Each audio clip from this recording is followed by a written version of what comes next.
సిద్దిపేట జిల్లా హుస్నాబాద్కు చెందిన చొప్పరి లింగయ్య అనే వ్యక్తి దుబాయ్ నుండి స్వదేశానికి రప్పించాలని ముఖ్యమంత్రి రేవంత్ రెడ్డి మంత్రి పొన్నం ప్రభాకర్ను వేడుకుంటూ సెల్ఫీ వీడియో తీసి పంపడం వైరల్గా మారింది.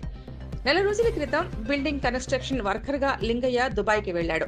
20 రోజుల నుండి కాళ్ల వాపులతో నడవలేక ఇబ్బంది పడుతున్నట్లు సెల్ఫీ వీడియోలో లింగయ్య చెప్పాడు.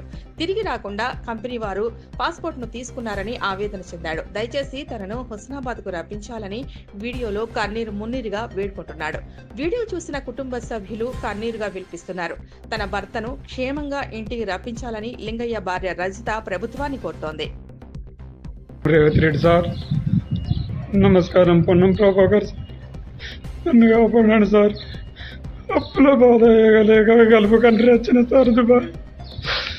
ప్యారగాన్ కంపెనీ సప్లై వచ్చినాక నెల రోజులు పని చేశాక మంచిగానే ఉన్నది సార్. మనం ఆ తర్వాత మొత్తం కాలరేగలు వాపలు వచ్చి లేవలేకపోతున్నా సార్. పరిస్థితి సార్ నన్ను కాపాడాడు సార్. పాస్పోర్ట్ తీసుకున్నారు సార్. నేను ఇంటికి పోతానంటే ఇవ్వట్లేదు సార్.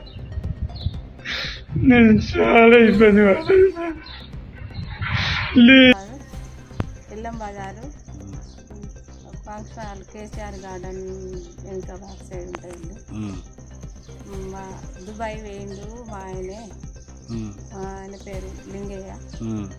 దుబాయ్ వేయండు అప్పుల కోసం అప్పులు తీర్చడానికి వేయండు.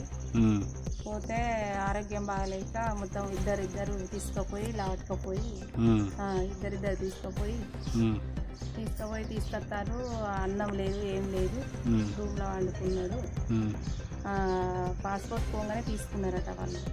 పోగానే తీసుకున్నారు. పని 20 రోజులు చేసిండు. మంచిగా చేసిన నుంచి కాళ్ళు చేతులు లేస్తలేవు. వాటర్ ప్రాబ్లమో ఏందో మరి ఏం తెలియదు. మూత్రం పోతే ఆయనకు బెడ్ పడ్డదట. అక్కడ చాలా ఇబ్బంది అయింది. ఏడుచుకుంటా భర్త చనిపోతా అని ఏడుస్తాడు. మొత్తం లేస్తలేడు, పడుకొని ఉన్నాడు రోజునే. ఎన్ని రోజులు ఎన్ని నెలలు అవుతుంది? పోయి ఇప్పుడు నెల దాటిపోయింది. నెల 8 తారీఖు పోయింది. ఎమ్మెల్యే మంత్రి పొన్నం ప్రభాకర్ గారు జర దయచేసి మీరు పట్టించుకొని జర ఆయనను తీసుకురాని సార్. ఇక ఇట్లా అక్కడికి పని చేసుకుంటామని పోతే ఇట్లా పానం హెల్త్ బాగాలేక అక్కడ పోయినాకనే హెల్త్ బాగాలేకుండా అయిపోయింది. కాళ్ళు వాపులు వచ్చి చనిపోతా అని ఏడ్చుకుంటా ఫోన్ చేస్తాడు. అక్కడ అన్నం లేదు, ఏం లేదు. ఇప్పుడు 7-8 రోజులే అన్నం లేకుండా ఉన్నాడు. ఇక ఆ టెన్షన్ ఏడ్చుకుంటా మేము కూడా ఏం తినకుండా ఏడ్చుకుంటూనే ఉంటాను. ఏం చేయాలో అర్థం కాలేదు.